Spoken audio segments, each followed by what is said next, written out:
Na mtazamaji wa Stein TV, karibu sana katika upande wa kipindi cha burudani kutokea kitaani. Leo nipo kitaani, hapa panaitwa Machinjioni kabisa.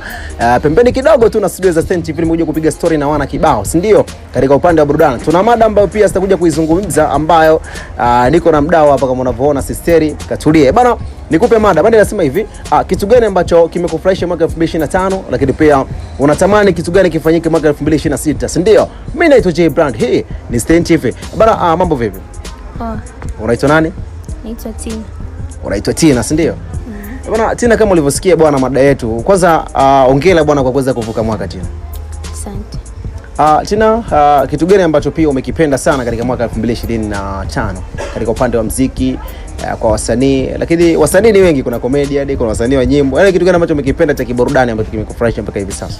Mimi nimependa nyimbo zilizoingia mwaka uliopita, zilikuwa nzuri. Si ndio? Ndio. Lakini pia zilikuwa ni nzuri Kama nyimbo gani labda ambazo zimekubamba kabisa?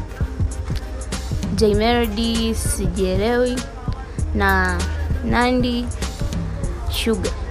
Nandi Sugar, J Melody, Sijielewi. Okay, anyway, kitu gani ambacho unatamani kifanyike mwaka 2026 katika upande wa muziki, yani iwe bora zaidi katika upande wa burudani? Unakitamani sana wazidi kuongeza ladha ya muziki, yani muziki uzidi kuwa juu zaidi.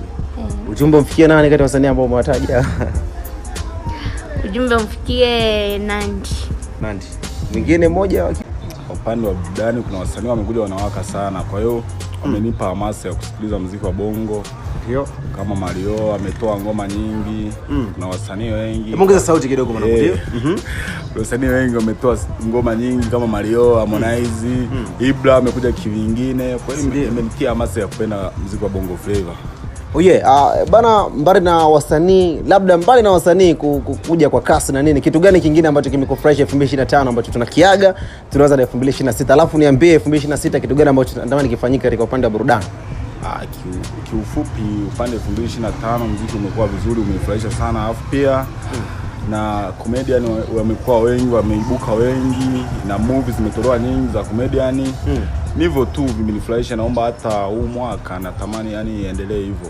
Bana, mambo vipi? Unaitwa nani, majina yako? Mimi majina naitwa Diocles Desdelti. Jina la kijua hapa la kujulikana naitwa Maxim Pianzengeri. Maxim Pianzengeri kwa sababu naipendeka sana timu yangu Yanga kindaki, na ukiangalia pikipiki yangu kwenye parking uwe imeandikwa Maxim Pia. Maana jina la kijua hapa ndio maana naitwa Max. Si ndio? Sasa bwana, nataka tupige story kidogo kwenye upande wa burudani. Tutoke kwenye mpira tuingie burudani, si ndio? Kitu ambacho labda ninacho hapa mada, kitu gani labda ulikipenda mwaka 2025 katika upande wa muziki, katika upande wa washikeshaji wote?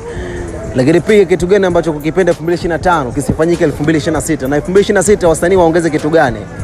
Wasanii wengi nimewakubali kwa sababu kuna wengi huo wanasokezana kama ambao wako chini, huo wanasogezana, wanaupenda sana muziki, na sisi wengi wametufanya tuupende muziki.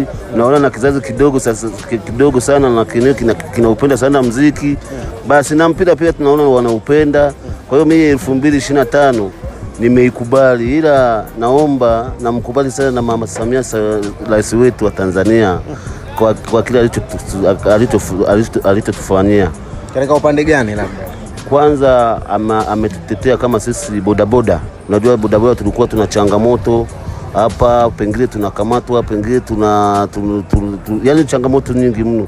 Lakini kuanzia uchaguzi ulivyoanza kampeni, naona yote yameondolewa ya kukamata hapa pikipiki. Sasa hivi tumeenda mambo poa.